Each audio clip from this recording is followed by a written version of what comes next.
I'm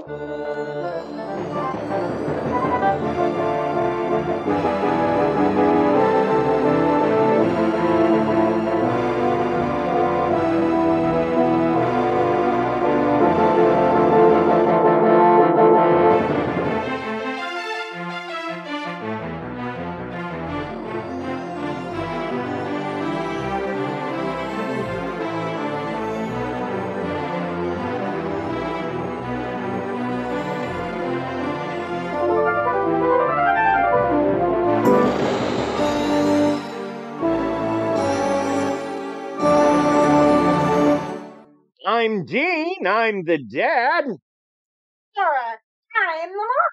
And I'm Krysta, I'm the daughter. And together we are Family Plot. It's okay. We miss it every once in a while. It's all right. Besides, you know what I can do to fix it? Go into another episode. Yep. I do that. Yes, but then you miss all this personality of us giving each other grief and then building each other back up, which is the positive part. Yes, well, I love you both very much, and I wouldn't do this without you. Not for all the money in the world and all the tea in China. And well, I don't know that I'd like Chinese tea, but you know what I'm saying. Sure. Yeah. So that brings up Patreon. If you would like to help us out, a couple of ways you can do that. The $1 and $3 levels for Patreon. It's a monthly donation. Yeah, just set it up when you purchase it. And we're going to have a new Patreon promotion coming up soon. But when it does, we'll announce it. Till then, also remember, buy me a coffee, which is a single one-time donation of $1 or $2. If you enjoy the show, please share it on social media. Share it with friends. Share it with family. With everyone. And if you don't enjoy the show, please keep it to yourself.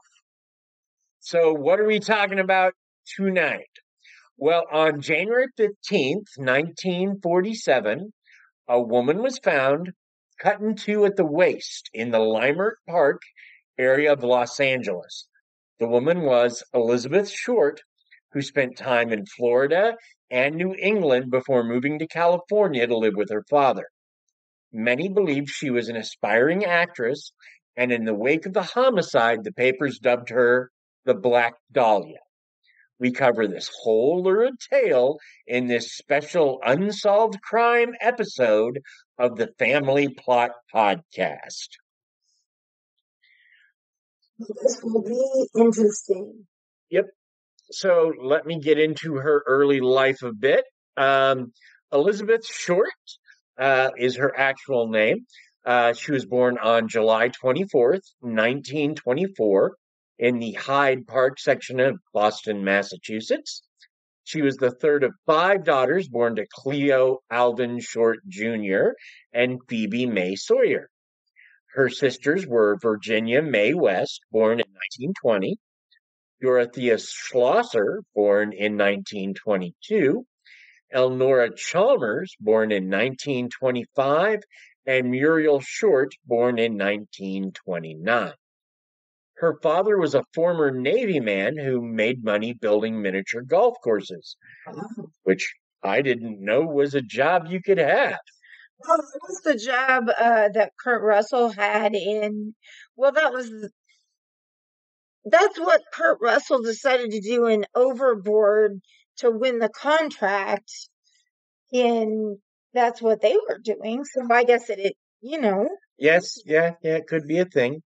Let's see. In 1927, the family relocated to Portland, Maine, before relocating to Medford, Massachusetts, a suburb of Boston.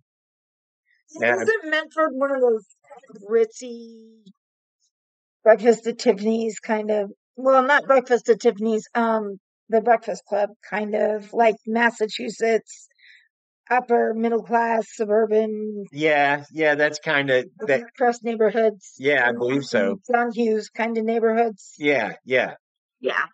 So, right. It was Medford, Massachusetts, a suburb of Boston. In 1929, the stock market crash wiped out most of Cleo's savings. And in 1930, his car was found abandoned on the Charlestown Bridge, and many believed he had jumped into the Charles River to end his life. Believing her husband to be deceased, Phoebe took a job as a bookkeeper to support the family. Due to respiratory problems, Elizabeth had a lung operation at 15. Her doctors encouraged her to spend time in warmer climates to make her respiratory issues less of a problem. Her mother began to send her to spend summers with her aunt in Miami, Florida, which she did for the next 3 years. In her sophomore year, Elizabeth dropped out of Medford High School, ending her education. But you know who hasn't ended their education? And who continues to educate us every week? It's our Krysta and her corner. Wait.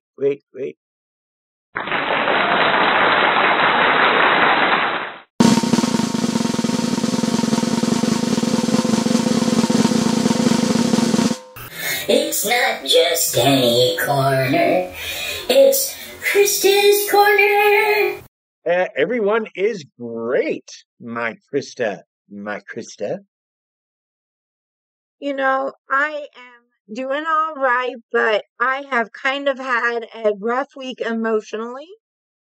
And like you might be having a rough week too. And I want you to know that that's okay if you want to talk about it. And I also want you to know that it's okay if this week you need to take for Krysta to just have some quiet time for your corner, and we'll go on with our story this week.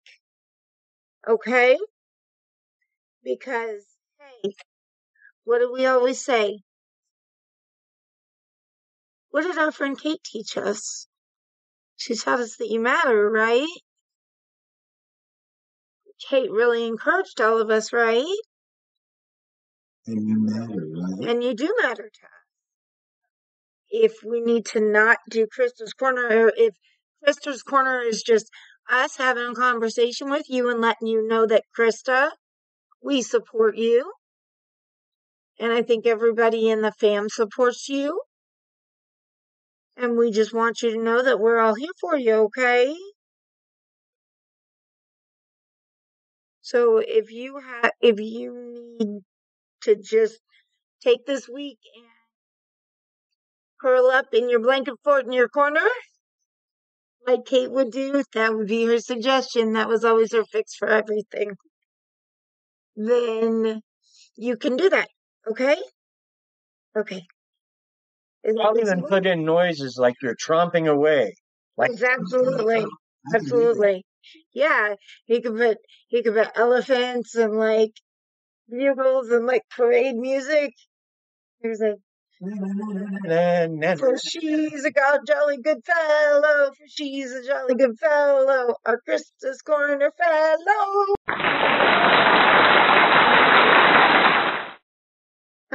Put them in, and then why don't you tell us Absolutely. about Elizabeth's later life? Absolutely. So, California and later in life, out of the blue, Elizabeth's mother received a letter from her presumed deceased husband. It turns out that he had gone to California to start a new life. He was living in Vallejo and working at a nearby Navy shipyard. It was at this time that a 17-year-old Elizabeth Short decided that she would go live with her dad, whom she had not seen since she was 6. At 18, she moved to Vallejo to live with her dad, but the pair began to argue regularly and violently. In January of 1943, She moved out and took a job at the base exchange at what she was then Camp Cook near Lompoc. Oh, I'm sorry, at what was then Camp Cook near Lompoc. It is now known as Vandenberg Space Force Base today. She moved from Lompoc to Santa Barbara, California, where she opened a psychic detective agency along with Sean and Gus. Really? Well, no, probably not. No, darling, not psych. So she moved to Santa Barbara, California, where she was eventually arrested in September of that year for drinking at a bar while being under the legal drinking age. Police attempted to send her back to Massachusetts, but instead she returned to Florida, making infrequent visits to her family in Boston. She did not see her sister Dorothea at all during this time, as she was serving overseas, assigned to decode Japanese messages. During her time in Florida, she met Major Matthew Michael Gordon Jr. Gordon was a decorated air officer training to be deployed in the Southeast Asian Theater. He crashed in India while recuperating from that crash, sent Elizabeth a letter proposing marriage. She accepted, however, her fiancé crashed again in 1945, this time fatally. Shortly thereafter, she moved back to California, this time to meet up with an airman she became acquaintances with in Florida. She got a job as a waitress and rented a room behind the Florence Gordon's nightclub just off of Hollywood Boulevard. And now let's take a moment for another podcast. Or let's take a moment for a word from another podcast. That would be make more sense. This morning, I'm showing you how social media has become a big help in solving crime. On social media is helping solve major crimes and exposing others. 2 local police departments are using the power of social media to catch the bad guys on a regular basis. With the click of a button, thousands of crime fighters share pictures and videos of suspects crowdsourcing to catch criminals. Hey guys, it's Marianne, dog mom, baker, true crime podcast maker, and as some of you might know, our podcast was named Crime Scene and Cupcakes because, well, I'm the boozy baker. However, since crimes are changing because social media and everything is changing, that means we need to change with them in order to possibly assist law enforcement in getting answers. When my friend Krysta Martin was murdered back on October 1st, 1989, there was barely a blurb out there on media on her case. And unfortunately, that is still the way it is to this day. It just seems to be the status quo on a lot of cases. And I refuse to allow that to happen. So that's our mission, to change that, to be the voice for those that go unheard, to be the voice and give those a social media presence. Because more than 200,000 unsolved cases have gone cold since 1980. And the people who committed those crimes, well, they could be living right next door, in the same locations, scattered around the world. By using social media, podcast platforms, case flyers, and hashtags, law enforcement and family are able to track the chatter and comments on certain cases. And you can join this movement by listening to our podcast, The Social Detective, on any of your streaming platforms. You can also join us on Instagram, Twitter, or I guess it's called X now, Threads, Facebook, you name it, you can find us. Join the Social Detective and the Crime Solve movement. Help us assist law enforcement by putting a few in the win column. And I really hope Krysta's case is one of them. Wow. I, Go ahead, hon. you go ahead. I was just going to say, I just had the biggest wave of excitement hearing that because I've been researching something from a kind of a similar situation. I would love to talk to that group and get to hear what they do, hear the kinds of things that they talk about. Yeah. No, that's a great idea. That sounds amazing. So, on January 9th, 1947, Elizabeth Short returned home to L.A. from a trip to San Diego with a 25-year-old married salesman she was dating, Robert Red Manley. What a name.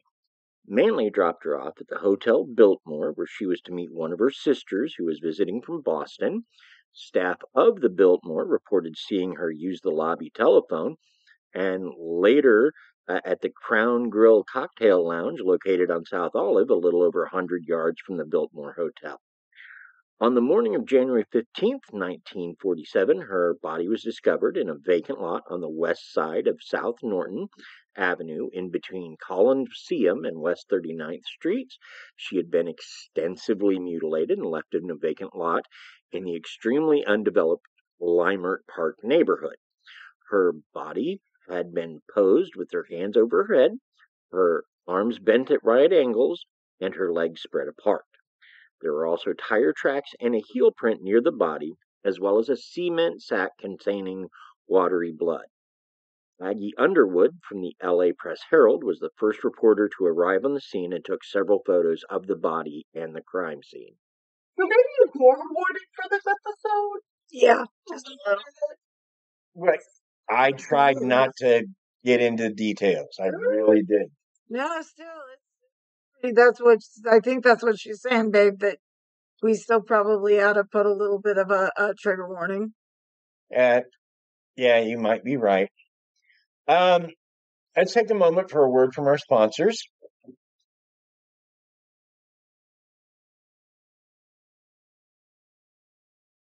Hey, babe. Yes, dear. Yeah, I feel sponsored. Cool. All right, let's talk about the autopsy and the investigations. On January 16th, Frederick Newbar, the LA County coroner, performed the autopsy, cataloging her injuries, identifying her, and even mentioning that her teeth were badly decayed. But I imagine in when was this? 1940? No, she was born in 25, so 47, I want to say.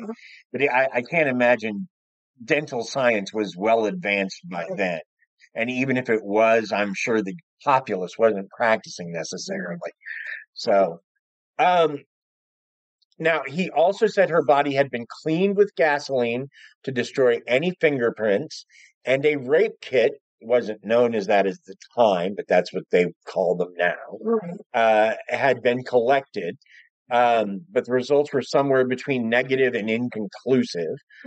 Once she was identified, Randolph Hearst's Examiner newspaper reached out to Elizabeth's mother to see if she would assist the police in their investigation, and even offered to pay her airfare. Of course, once she agreed, the papers kept her away from the police to protect their scoop. The media sensationalized the case, dubbing her the Black Dahlia. She was named after a movie that had come out the year before, a film noir and crime drama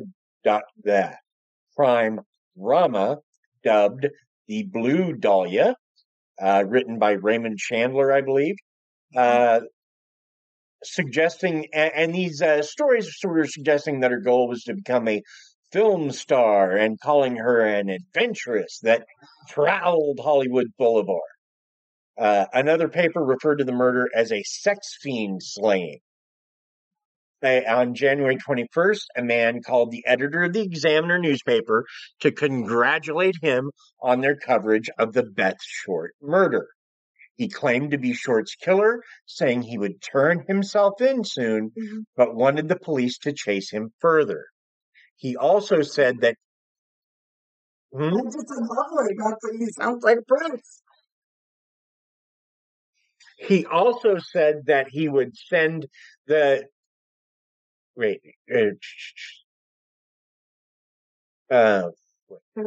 the editor some souvenirs of Beth Short in the mail. On January 24th, a manila envelope addressed to the Examiner and other Los Angeles papers, and it was addressed using letters cut from newspaper headlines.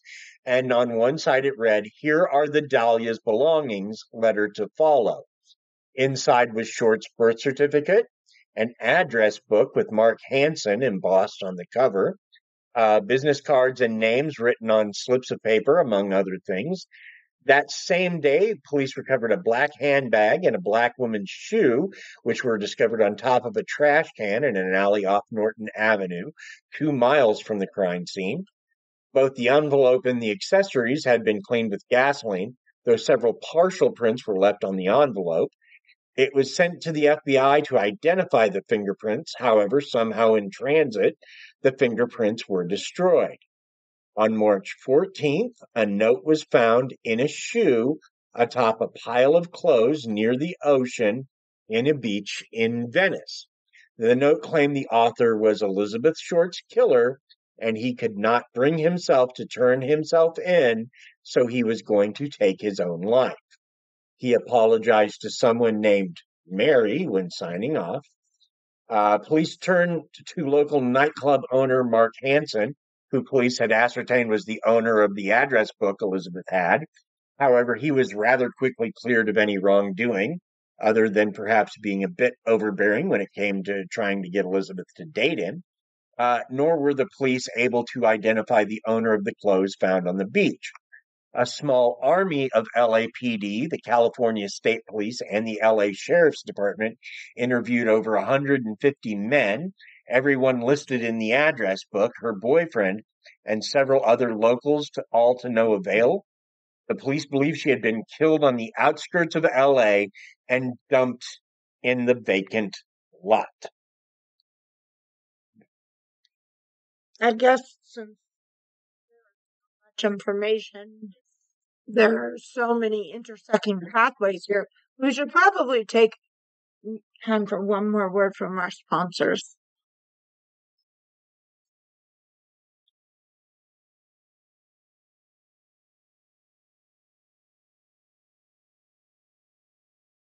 On January 26th, the police received a letter saying the author was bored with being chased by them.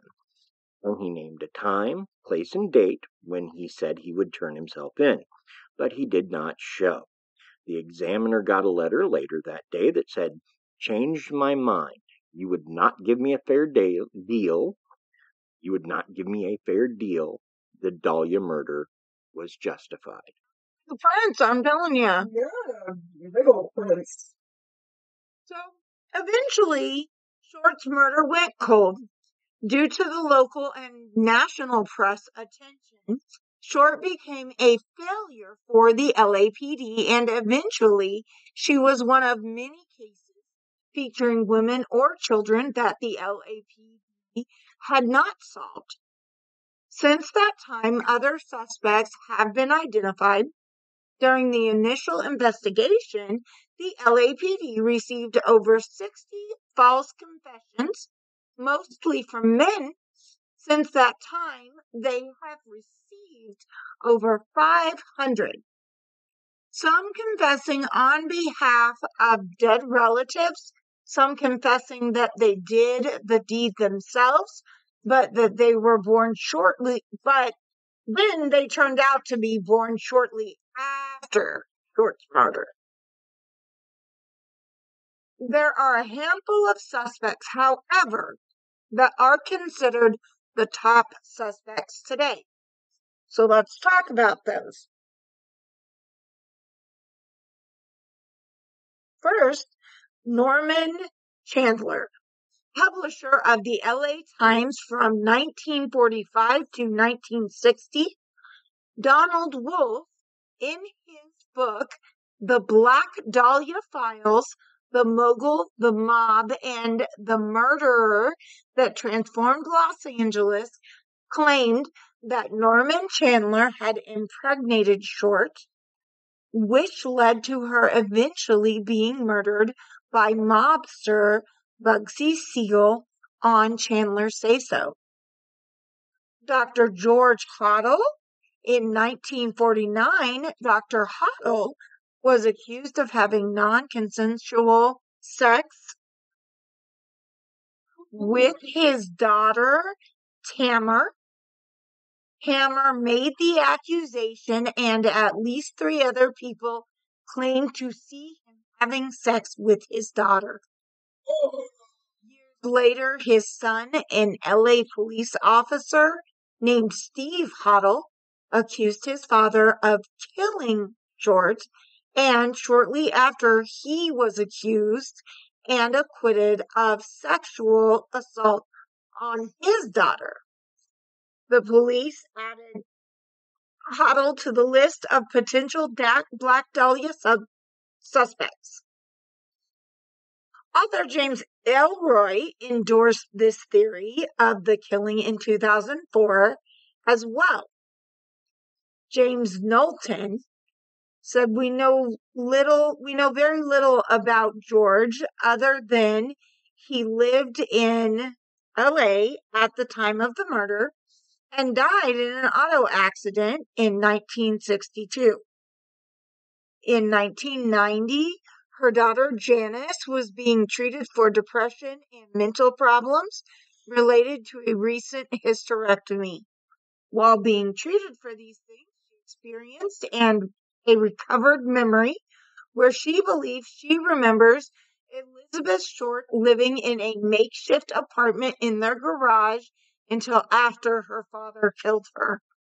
She co-wrote and published a book with a well-known crime writer detailing this supposed murder. Surviving detectives familiar with the case claim her story does not jive with the police reports and known details of the crime. Still, police came out, examined the home, dug up several spots, and left when they found no evidence to corroborate the story.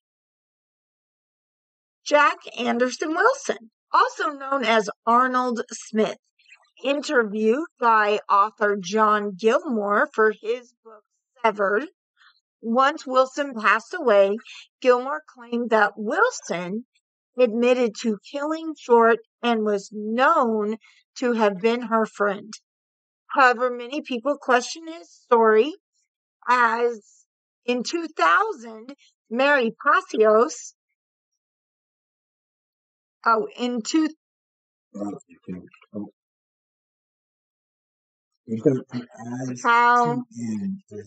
I see it. However, many people question this story as Gilmore told a completely different story, identifying a different subject in 1982. In 2000, Mary Pacios, one of Short's neighbors from Medford, suggested Orson Welles as a suspect, and Donald Wolfe was one of many to implicate Bugsy Siegel. Leslie Dillon. Leslie is a former mortician who became a bellboy. The story goes that he killed Short at the request of nightclub owner Mark Hansen. Dillon was identified as a suspect by British true crime author Hugh Heatwell. Others believe that Short was the victim of a serial killer. I really hope that name means something amazing in whatever language they speak where he grew up, or else I feel really, really, really sorry for that author. Yeah, and it may be just food, but well, I guess it, and if that's the pen name that you chose, it's definitely memorable.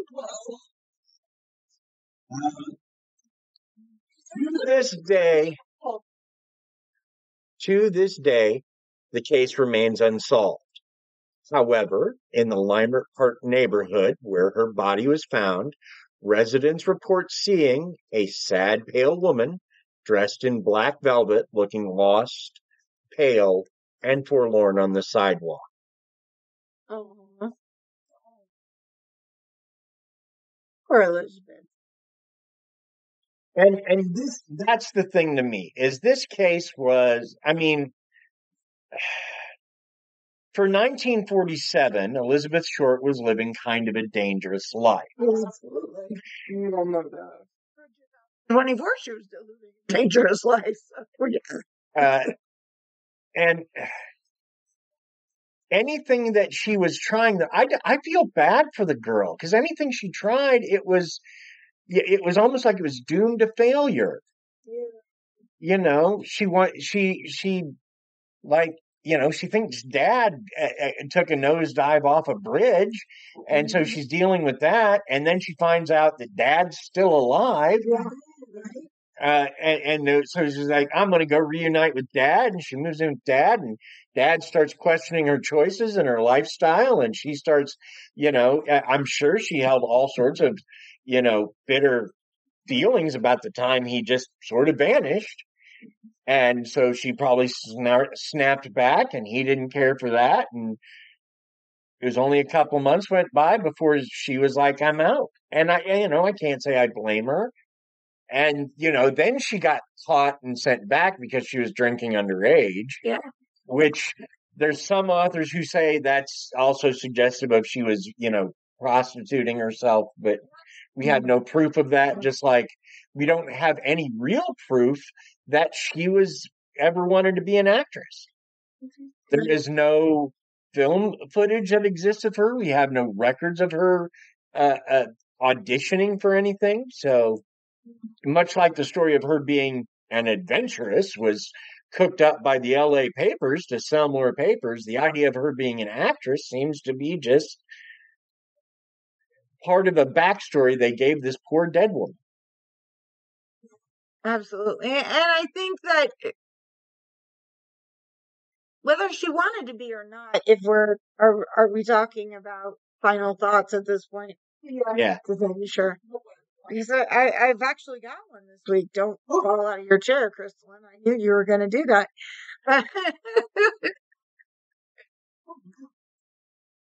No, but it's funny because whether or not there is any record of her being an actress, without even trying to, she really became one of the most famous people in history, at least as, you know, in the thing that her case literally became the impetus for so many imaginative tales that we didn't talk about here. All of the times that the Black Dahlia case has appeared in dramas and in different stories, and things that were inspired from the Black Dahlia case have sprung up all over in all kinds of media. So I think that what's amazing is that she, even if she didn't ever want to be an actress or be famous, that's what she ended up being when she passed.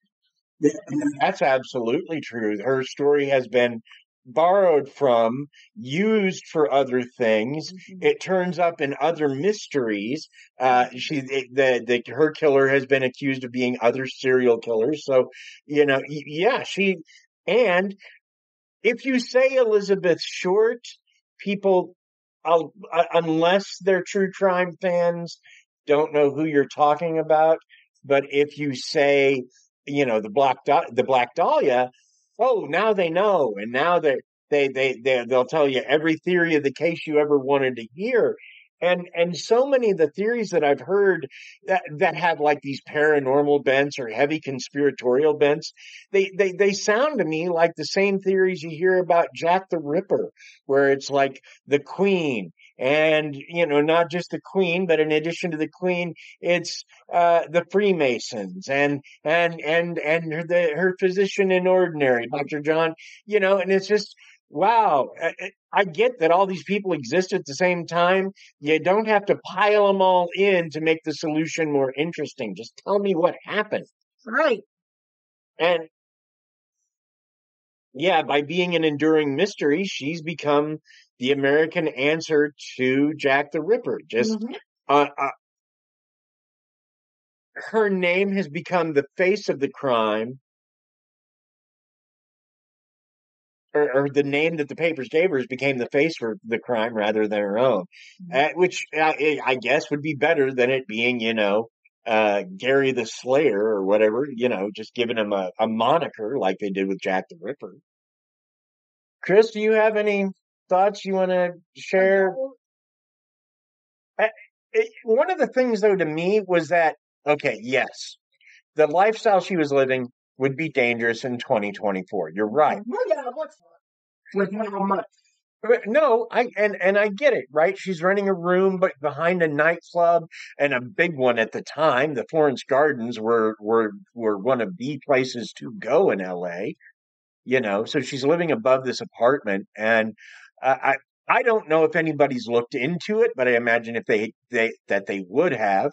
But there wasn't any sign of this Mark Hansen paying for her apartment or anything.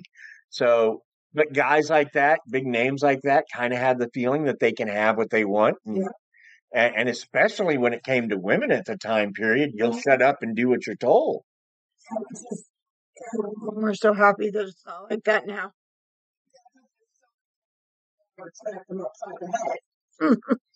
But so yeah, it would just and then just I guess the reports of the hauntings really bother me on this one, because I feel sad for Elizabeth.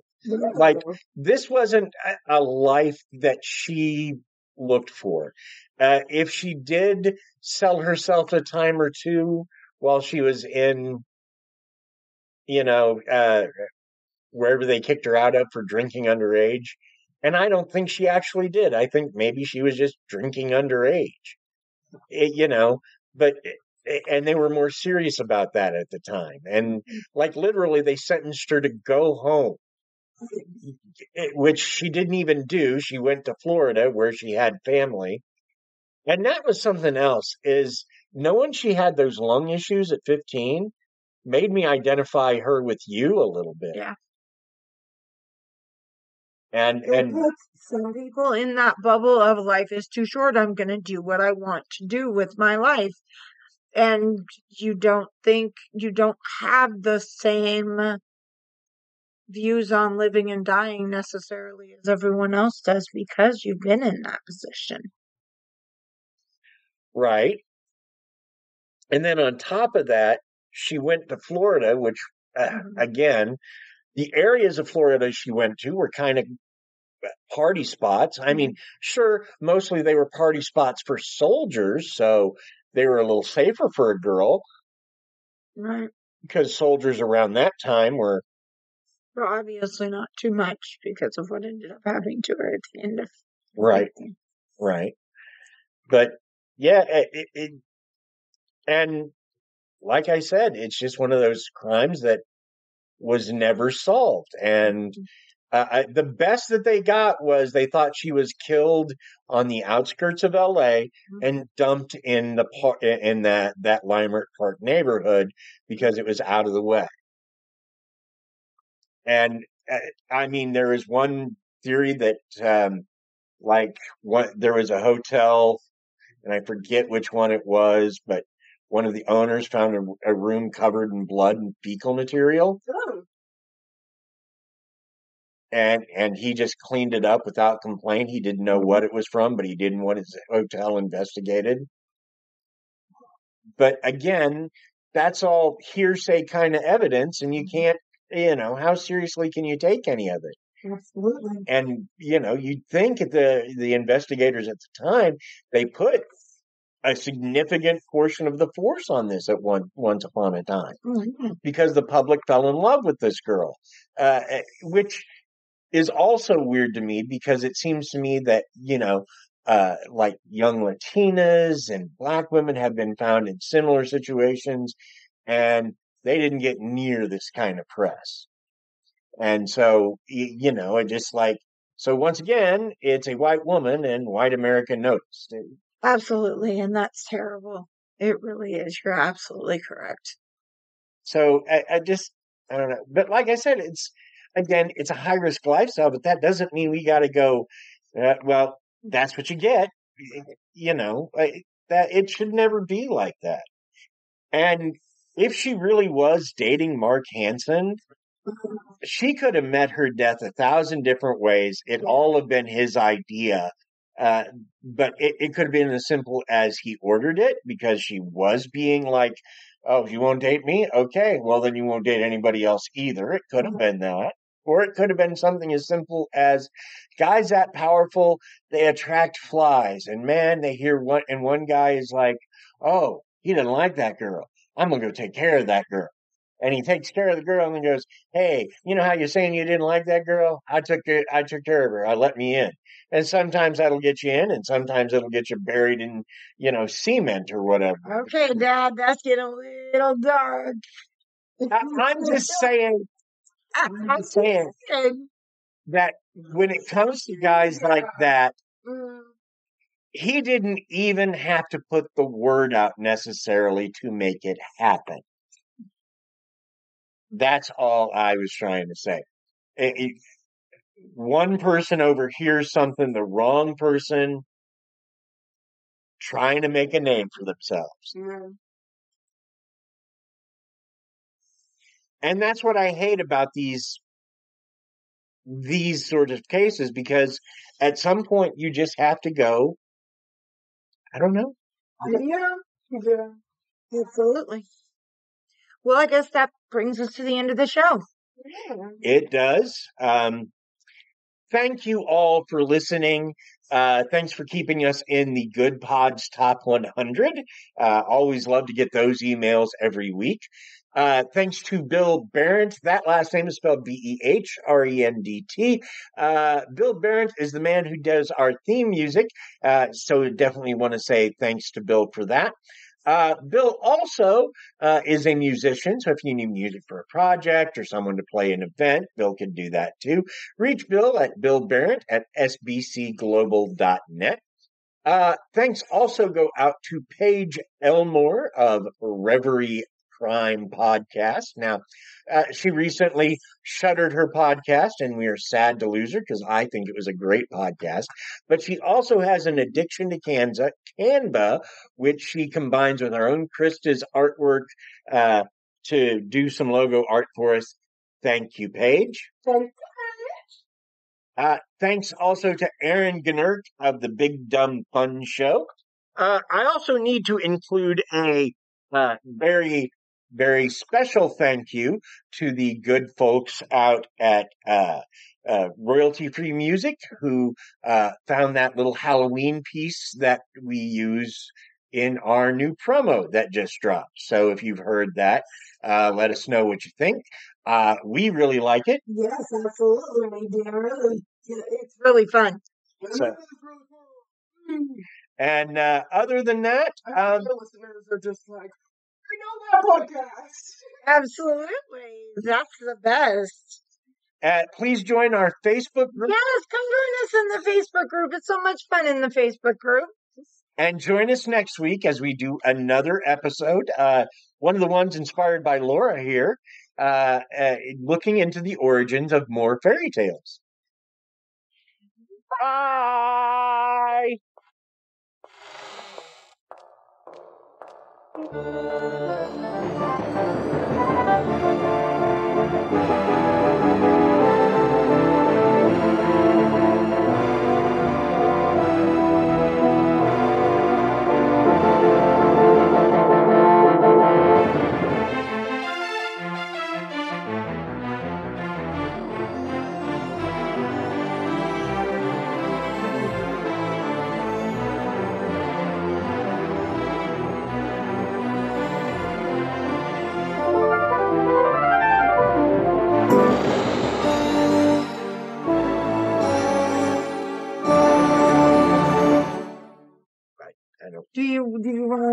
you want to do a totally separate recording? No, or- I'll break it. Okay. Yeah. All right. Lexi, you need to stop what you're doing and you need to come over here to us. Stop what you're doing because I'm about to ruin the image and the style that you used to. Okay. I need Daddy to put his arm around you and you need to talk towards the microphone there. You see it? Yep, that's the one. All right. So, hi, what are we doing right now?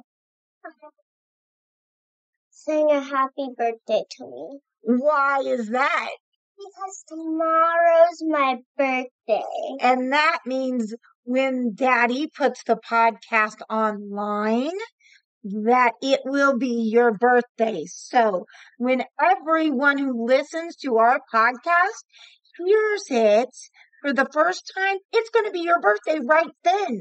So we can kind of magically transform ourselves and jump forward in our Daddy's cardboard box time machine. I let him pull it out special just for your birthday. And we are going to sing you happy birthday, just the three of us, with all of our friends from the family plot, all of the fam, okay? Okay. And how old are you going to be tomorrow? 7. Oh, no. I'm gonna be 7. You're right. You're gonna be 6. 7. All right. She's such a big girl. The fam knows she's gonna be 7, Daddy. They pay attention. They know you're so silly. Okay, so should we sing? We sing. Okay. Happy birthday to you. Happy birthday to you. Happy birthday. Happy birthday. Happy birthday to you. Happy birthday to you. Happy birthday to you. Happy birthday. Happy birthday. Happy birthday to you. Birthday to you. And here's a boop. So wait, before we end this promo, I have a very special present for you that I want to give to you from Mommy, Daddy, and Krysta as the Family Plot podcast. So did you hear what Daddy and I said that our episode next week is going to be about? Fairy tales, that's right. And do you know what? I know that my Lexi tells some of the best stories that I have ever heard. Don't you? Yeah, make sure you stay up here by this microphone, okay? I wondered, as a birthday present, what would you think for your birthday if you and Mommy worked together and we wrote a short fairy tale that you could read on our episode next week all by yourself? Do you feel like you could do that? Yes. Are you excited? Yes. All right. Happy birthday, baby. Happy birthday, Pumpkin.